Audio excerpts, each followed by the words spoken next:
तो दोस्तों आईओबी ने अपने क्वार्टर वन के नंबर को डिस्क्लोज कर दिया है। तो चलिए देखते हैं क्या है क्वार्टर वन के नंबर्स के अंदर। डाटा बेसिकली यहाँ पे लाख्स में दिया गया है, मैं आपको क्रोस में बता रहा हूँ।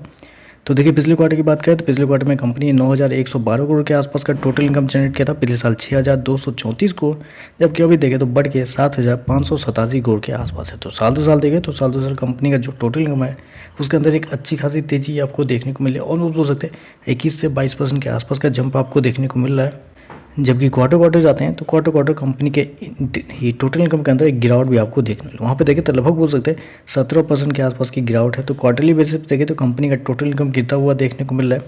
इंटरेस्ट इनकम की बात करें पिछले क्वार्टर में 6,633 करोड़ जनरेट किए थे, पिछले साल 5,427 करोड़, जबकि अभी देखें तो कंपनी का इंटरेस्ट इनकम 6,539 करोड़ है।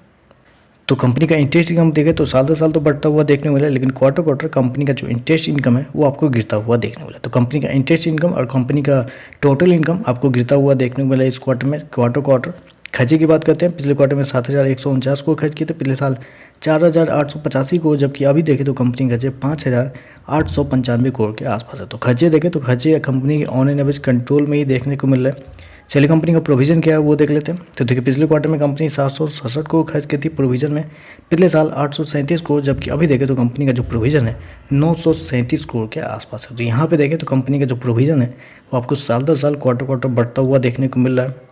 प्रॉफिट की बात कर लेते हैं तो देखिए पिछले क्वार्टर में 810 करोड़ का प्रॉफिट था, पिछले साल 504 करोड़, जबकि अभी देखें तो बढ़ के 648 करोड़ के आसपास आपको देखने को मिल रहा है। तो साल दर साल देखें तो साल दर साल कंपनी के प्रॉफिट के अंदर लगभग बोल सकते हैं 30% के आसपास का जंप आपको देखने को मिला है। वहीं अगर क्वार्टर जाते हैं तो क्वार्टर कंपनी के प्रॉफिट के अंदर लगभग 21% के आसपास की गिरावट है। तो क्वार्टरली बेसिस पे देखें तो कंपनी के नंबर कमजोर आपको देखने को मिल रहा है।